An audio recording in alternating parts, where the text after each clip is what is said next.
Doctors of Reddit, what is the most heart-wrenching diagnosis you've ever had to give? Story 1. I have a patient I've seen for 4 years. Really nice guy, couple of minor health issues. His wife has been going through treatments for breast cancer, then brain cancer, since I've met him and is finally doing well. He came in with unintentional weight loss about 2 months ago, though noted that he actually felt pretty good overall. He had lost about 20 pounds in 2 months without trying. He thought maybe his diabetes was just a bit out of control, as this is how his diabetes had presented initially. We did a workup that took a while, and bottom line is he ended up finding that he has pancreatic cancer. Had to bring him and his wife in and explain that while she was doing much better, he has likely a very short time to live. You're not supposed to get close to patients or necessarily get attached. But this one was hard to do. When I saw the results of his CT scan initially, I just felt dread and sadness. I just dreaded having to tell them the news. I felt horrible for them. I just wanted to be able to put it off forever. But obviously it had to be done. Story 2. I had a patient 2 nights ago that was just diagnosed with pancreatic cancer. I was his nurse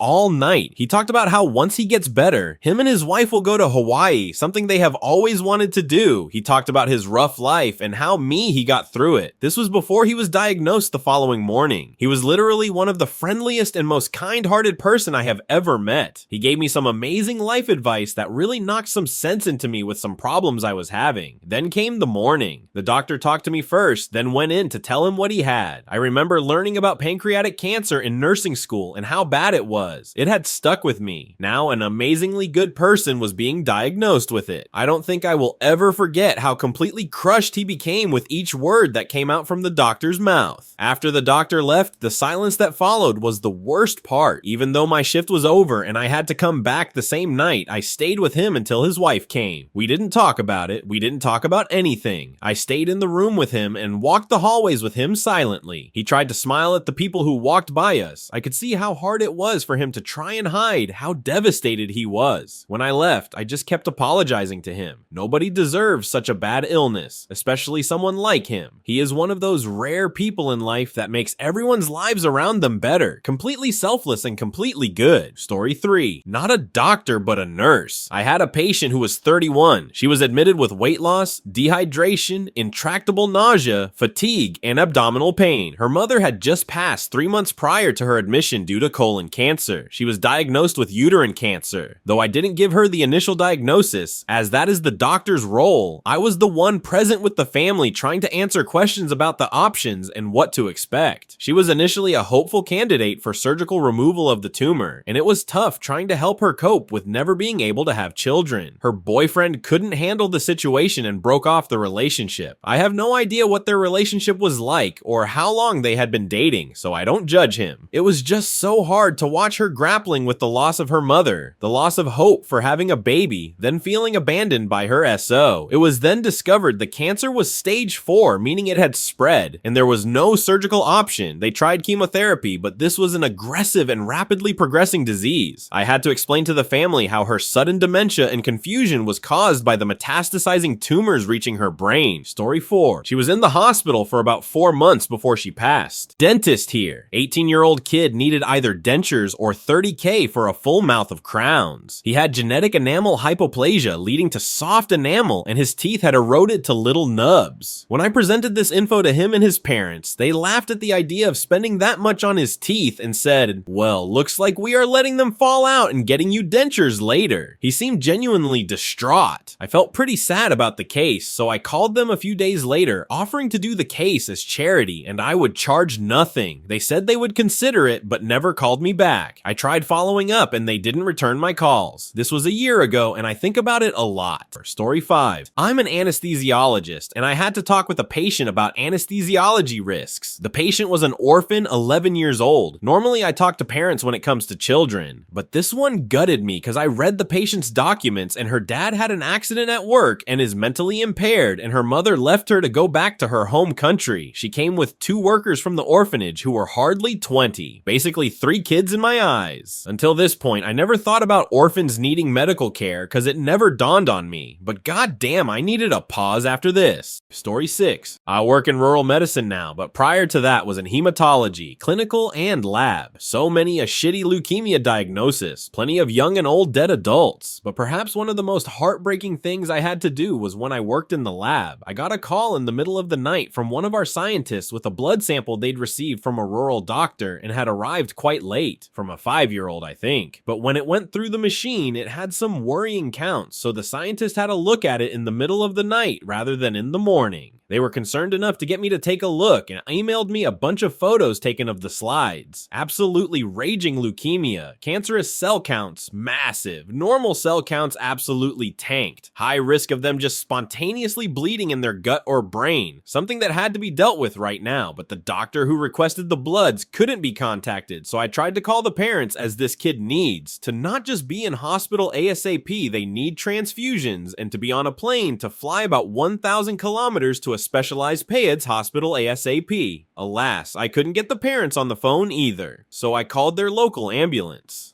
I sent them at about 1 a.m. to go bash on their door until someone answers and take that kid to the local hospital. In the meantime, I'd be arranging their medical flight to the city, got all the people along that chain on board. All of that went as smoothly as one could hope, but it broke my heart to think how traumatic that would have been for that family. It's bad enough to learn your kid has such a terrible disease, but to learn by red and blue lights and someone bashing on your door at 1 a.m. Edit, just to add, since quite a few have asked. The kid got to hospital, transfused safely, which we had to get sent over from another town, and air transported to the city safely. I didn't get any further communication beyond there other than some of the additional tests I requested that night. The kind of leukemia they had is very aggressive, but the survival rates with modern treatment are very high, 90% plus at 5 years, so they likely did well. They'd probably be finished their treatment around now. I changed a part. As I recall now, I didn't go into work. I did that from my mother-in-law's home office. The scientist emailed me a horde of photos of the film. Downside of that is we only get paid for call-ins, not calls to us at home, so it meant I was up for hours in the middle of the night for no pay. But that's the life. Story 7. After most patients in the pediatric oncology ward, really. I remember my first time on that ward. About half a year into my internship, I was tasked with putting an IV access in and then to take a blood sample from this young and longtime patient of that ward, like many PEDS 1C patients there, to send to the lab to get new blood to transfuse for her. To preface, putting an IV access is already much harder on kids than it is for adults. And if the kids are cachectic, super young, and their veins have been poked at for years and years for treatment, then that task gets exponentially difficult. At that point, I was used to kids who would cry and tear the room down when they even glanced at a needle. This ward was different. Me being more or less a very green, fresh doctor at the time must have seemed to be noticeably anxious because this patient looked me dead in the eyes and in the calmest manner said, "Doc, don't worry. I'm not gonna fight you. This is just my life. Get it over with." She took the stick to her vein emotionless, then went right back to scrolling through on her iPad. That was when I understood her words, that normal life for them included getting needle sticks from unfamiliar doctors and nurses, hospital beds, having to hear other babies cry all day every day.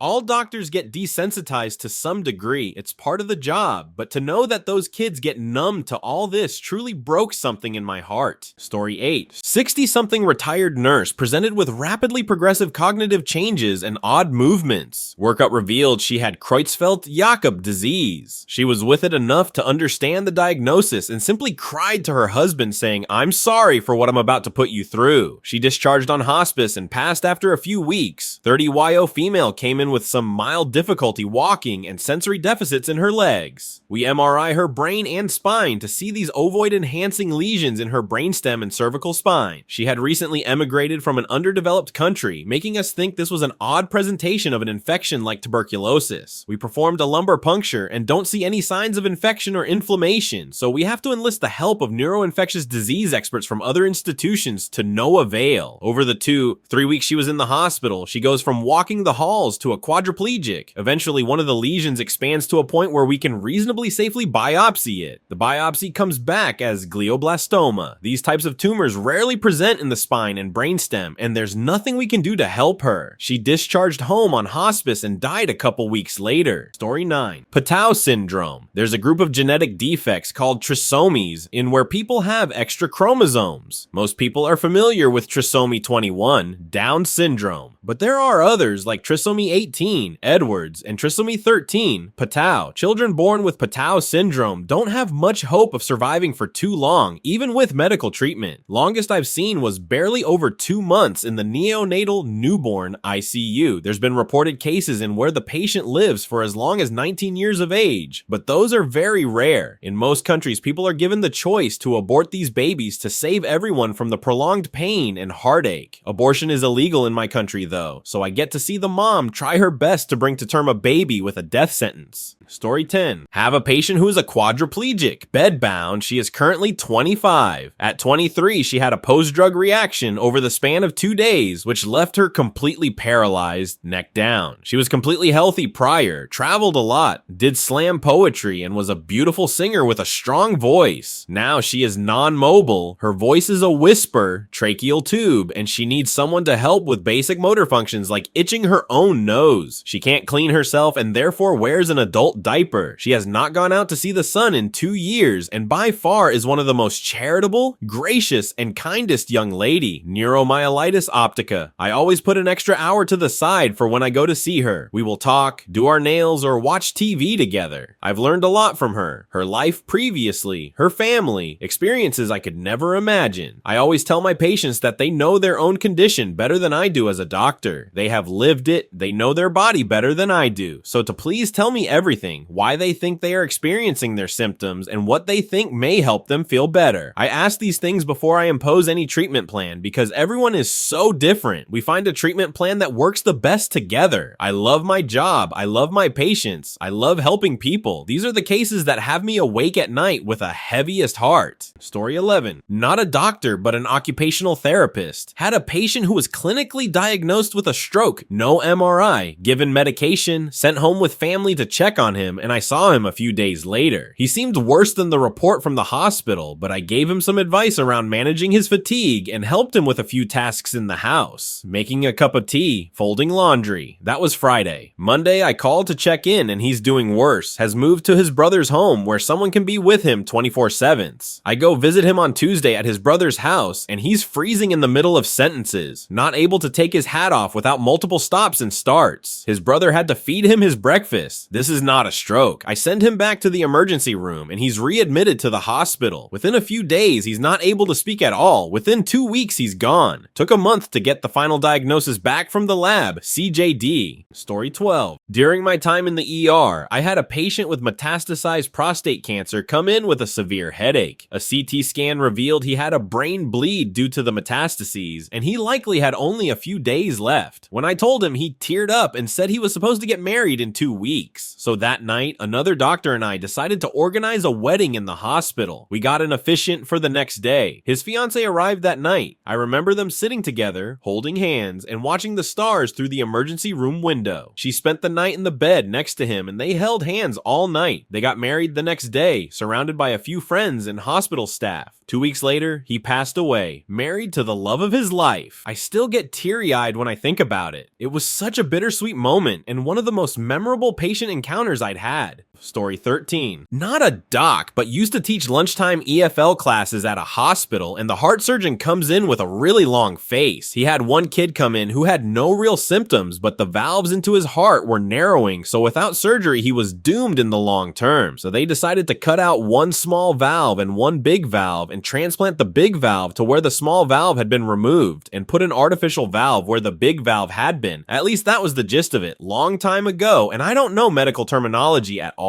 The transplant didn't take and the kid died. He'd just come in from an hour of the parents screaming at him for killing their kid. They were taking it especially badly since the kid wasn't displaying any symptoms before the operation. And this guy was really good at his job. He had awards for open heart surgery on premise and did a successful heart and 2 lung transplant of a woman who had lung cancer spread of her heart. But everyone has things go wrong. Just know I could never do a job where the off days are people die. Really didn't know what to say to the guy.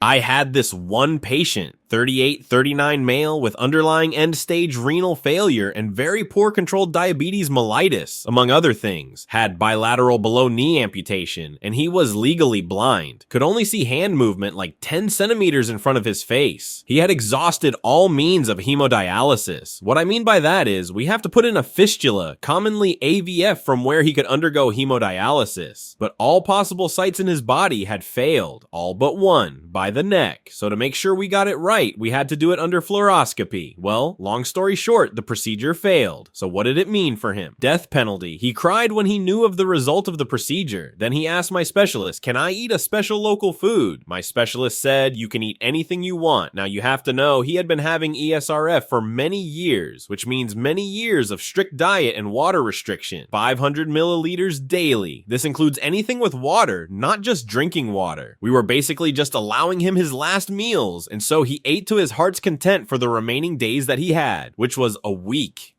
Story 14. Family doctor here used to be a hematologist. During those hematologist years, I had a patient come during my shift. She was a 20-year-old girl that had a striking resemblance to my girlfriend. Similar name, background, look, etc. She had full-blown leukemia, an aggressive AML, if I remember right. She was very weak, with gum infections and such. We treated her infections quickly and started her treatment ASAP together with blood transfusions and such. And for about a month, everything seemed fine. She became happy and energetic, but her cell counts just didn't rose back. It remained nearly 0 lymphocytes. I went on a 2 weeks paid leave, returned, and found out she died immediately after I left from a sudden and aggressive pneumonia. I got sick soon afterwards and had to change my specialty. She was just one out of dozens that I lost. All tragic. Story 15. I worked in the appeals depot for a medical insurance company about 20 years ago, and one day my supervisor asked me to cover the transplant line while the transplant coordinator was in a meeting. I only got one call, an older man who was waiting on relatives from another country flying in for a stem cell transplant for a very serious cancer. He had a question or two, but his case manager was still in the case notes, so I couldn't access them. I asked if it was okay if the transplant coordinator called him back in 20 minutes when she got out of her meeting, as the case notes would probably be free then. He just sighed. Then he said, you know what? This is stupid. I'm gonna die. I need to make peace with that. Tell her she doesn't need to call me back. I'm going to die and I need to accept it.